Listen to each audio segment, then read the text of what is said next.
अस्सलाम वालेकुम। वीक 7 में हम जो है वो रिकर्जन ट्री मेथड जो है वो डिस्कस कर रहे हैं और उसमें हमने जो है वो 5-6 एग्जांपल ऑलरेडी डिस्कस कर सकते हैं कर लिए हैं, जिसमें हमारे पास जो है वो जो लास्ट वीडियोस थी उसमें आप इसको जो है वो देख भी सकते हैं दोबारा से। और जो लास्ट वीडियो थी उसमें हम एग्जांपल नंबर 6 डिस्कस कर रहे थे। ठीक है, ये वाली डिस्कस हम एग्जांपल कर रहे थे। इसमें हमने बताया था कि हमारे पास जो हर दफ़ा जो है वो एन आ रहा है ना। ठीक है, तो इसके लिए आपने क्या काम करना है कि इसको ड्राई रन करना है आपने। ठीक है, ड्राई रन करने के बाद आप ये वैल्यू सब्स्टिट्यूट करेंगे। ठीक है, जिस तरह हमारे पास एग्जांपल नंबर 5 थी, यहाँ पर भी एन आपको नज़र आ रहे थे। ठीक है, तो सेम केस है कि यहाँ पर 2 आ रहा है और यहाँ पर भी 2 आ रहा है।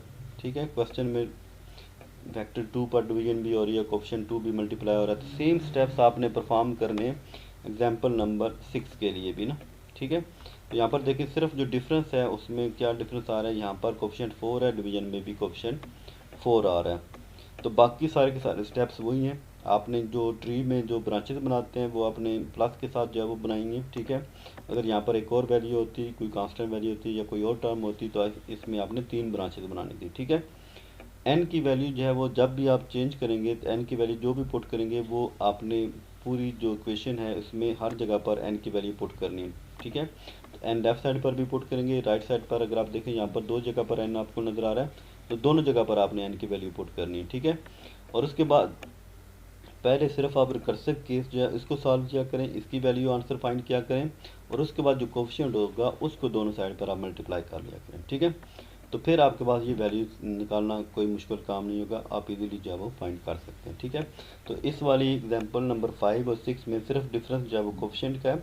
आप इजीली जो है वो इसको डिस्कस कर सकते हैं, इसको समझ भी सकते हैं, अंडरस्टैंड भी कर सकते हैं। ठीक है, और इसको जो है वो सॉल्व करने के साथ ये के एन जो है वो कैसे बनते हैं वो भी आपको पता होना चाहिए। यहाँ पर देखें कि 4 की पावर 1 आ रही है, या कोफिशिएंट को देख रहे हैं या नीचे वाली वैल्यू को देख रहे हैं।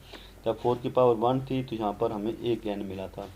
जब यहाँ पर 4 की पावर 2 है तो टोटल एन कितने हो गए 2। जब 4 की पावर 3 था तो टोटल एन कितने मिल गए 3 मिल गए ना। सिमिलरली जब 4 की पावर के होगा तो यहाँ तक हमारे पास कितने एन बन चुके होंगे, के टाइम एन बन चुके होंगे। ठीक है, इसलिए यहाँ पर हमने क्या लिखा, के टाइम एन।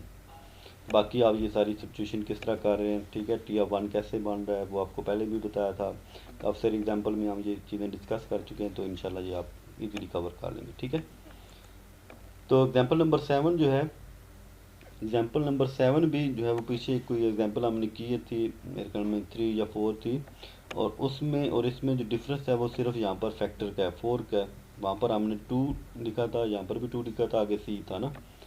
तो सेम जो है वो स्टेप्स आप यहाँ पर भी परफॉर्म कर सकते हैं कि इसमें भी हमारे पास 4 आ रहा है, वहाँ पर 2 था, यहाँ पर भी 4 आ रहा है, वहाँ पर भी 2 था ना।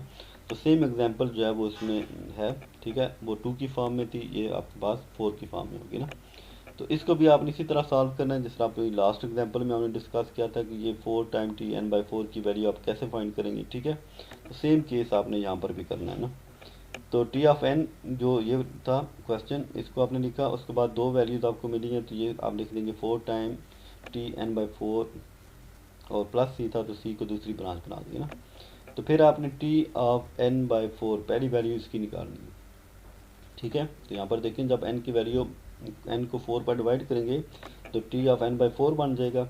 इधर भी आपने एन को 4 पर डिवाइड करना है, तो ये क्या बन जाएगा, एन बाई 16। ठीक है, तो हमारे पास अब जो है वो आंसर क्या आ जाएगा, 4t n/16 प्लस सी। अब ये वाला जो क्वेश्चन स्टार्ट में 4 आ रहा है, इस 4 को भी आपने मल्टीप्लाई करना है, तो दोनों साइड पर मल्टीप्लाई करेंगे तो लेफ्ट साइड हमारे पास क्या बन जाएगी, 4t n/4। राइट साइड पर क्या बन जाएगा, इस 4 के साथ मल्टीप्लाई होगा तो ये क्या बन जाएगा, 16t n/16 प्लस ये वाला जो सी होगा इसके साथ 4 मल्टीप्लाई होगा तो क्या बन जाएगा, 4c। ठीक है, तो यहाँ पर भी देखेंगे जब हमारे पास यहाँ था 4 की पावर 1 आ रही है, यहाँ पर सी जो है वो 4 की पावर 0, यहाँ 16 था तो 4 की पावर 2, तो यहाँ पर 4 की पावर 1, यहाँ पर 64 है तो 4 की पावर 3, यहाँ पर क्या 4 की पावर 2 आ रहा है ना। तो सिमिलरली जब आप 4 की पावर के लिखेंगे यहाँ पर, तो यहाँ पर क्या कितने सी बन जाएंगे, 4 की पावर के माइनस 1 सी, तो एक जो है वो पावर में से कम करना है ना। बाकी स्टेप्स वही हैं। ठीक है, तो यहाँ पर n/2 की पावर के लिखा आ रहा है ना, तो यहाँ पर 2 नहीं आएगा बल्कि यहाँ पर क्या आ जाएगा, 4 आएगा, ये मिस्टेक है यहाँ पर ना। तो इसको जो है वो ठीक कर लेते हैं, 1 मिनट यहाँ पर सही कर देते हैं। तो इसमें आप ये इमेज है,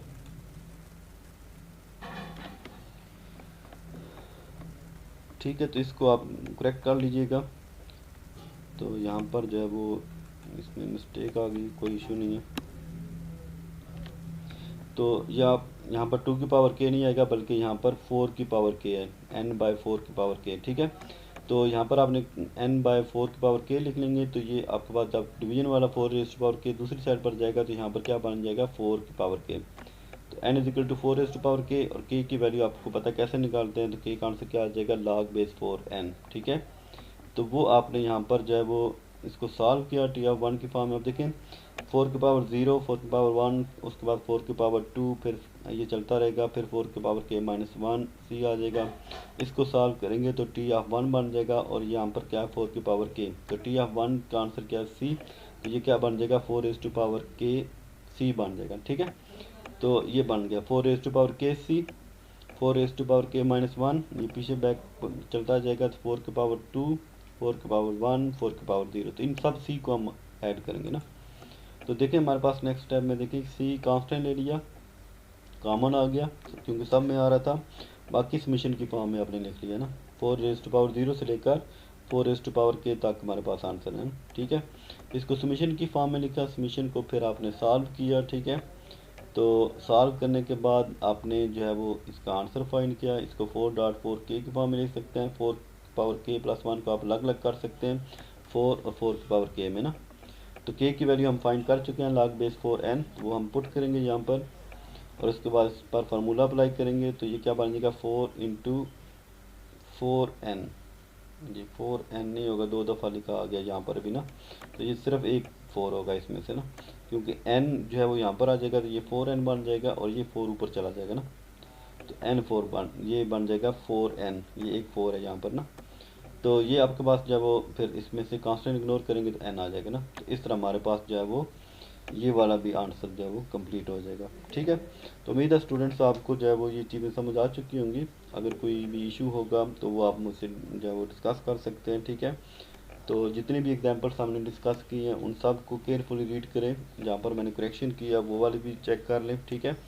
और बाकी चीज़ें भी आप जब वो लाजमी देखें, इसकी प्रैक्टिस करें। किसी फॉर्म में भी क्वेश्चन आ सकता है तो आप इसको जो है वो डिटेल से देखें कि ये वैल्यू रिप्लेसमेंट कैसे हो रही है, ठीक है, इसकी वैल्यू फाइंड कैसे करते हैं, वो अगर आप ठीक तरह से लिखेंगे और पैटर्न आपको जो है वो इजीली फाइंड हो जाएगा, तो ये इंशाल्लाह आप जो है वो वैल्यूज़ कंप्यूट कर लेंगे टाइम कम्प्लेक्सिटी।